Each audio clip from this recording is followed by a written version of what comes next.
Hello and welcome to another Cliff Reviews Art House.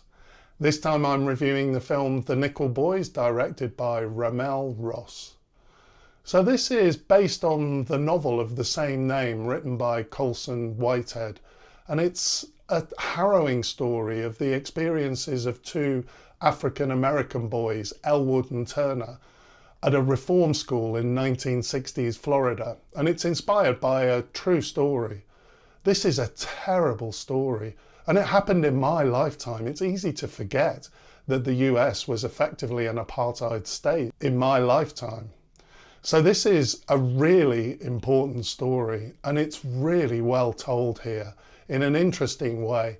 It's mostly linear, but it jumps forward at several points. So far, so good. It sounds like I'm going to say that I enjoyed this film.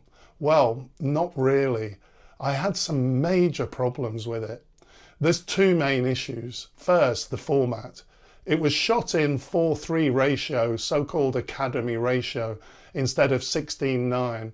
4:3 basically means narrower and squarer, so it made the screen very small. I guess it's possible to find meaning in this decision. Perhaps Ross wanted us to feel uncomfortable, claustrophobic. Perhaps it represents the hopeless situation that the boys are in.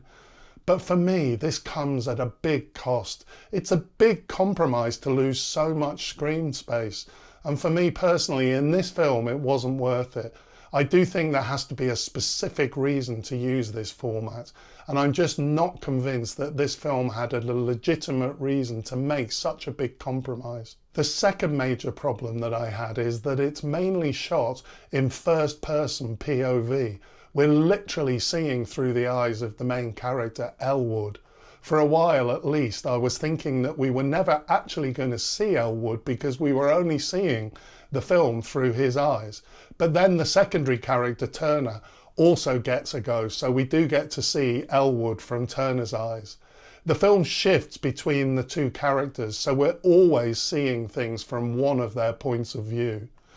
At times this really felt like a video game aesthetic. Sometimes we see their arms and their feet in the picture, as you do when you're playing a video game.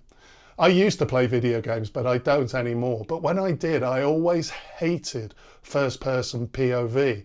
I would always shift to the third-person POV, where you're just behind the character, but still pretty much seeing the world through their perspective. So maybe it's a personal thing for me. I just don't like that first-person POV view. Later in the film, one of the characters does shift to third-person POV, but the vast majority of the film is in the first person. I really didn't like this. As I say, it may be a personal thing. Many gamers may find a film made in this way amazing. And I can acknowledge that there must have been some difficult technical issues in doing it. So technically, it may well be a really impressive achievement to have filmed it in the way that they did. But for me, I was never able to settle into it. It disturbed me for the whole film. The novel is written in a third-person omniscient perspective. It's not written from the view of one or two characters.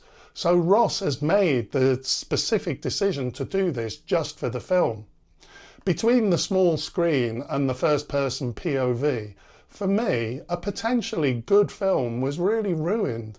Apart from this, I do think this is an important story, and overall I like the way it was told. I would have really enjoyed this film if it had been allowed to be more cinematic.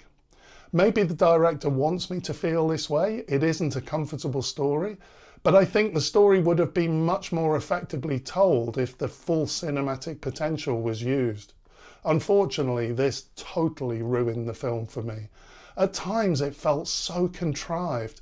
The scene where Elwood is looking down and his grandmother says, "Look at me, son," and the camera moves up to see his grandmother. It just felt so contrived, where the medium itself becomes distracting.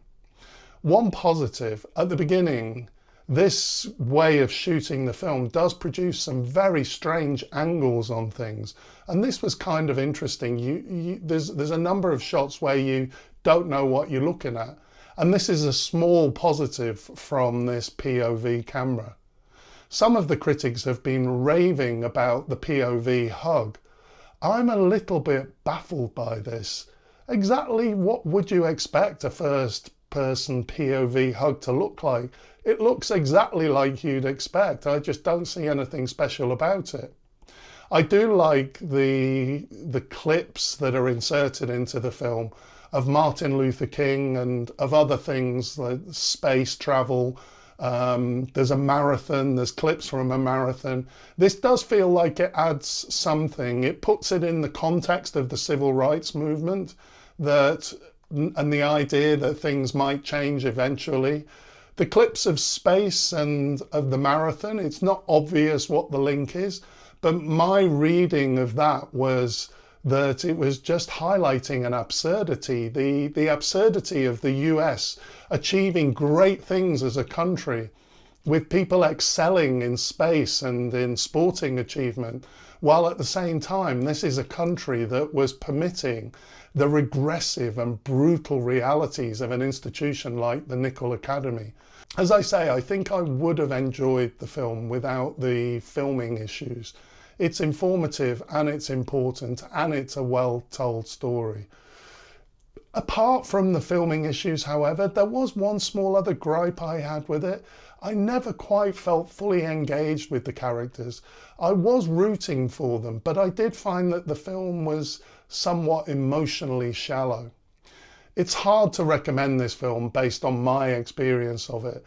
For me, I was constantly disrupted by the screen size and the first person POV. But I am glad that I saw it to learn about this awful story. We definitely need to be aware of where racial politics takes us, and this film is helpful in that regard. Thanks for watching, and I'll see you next time.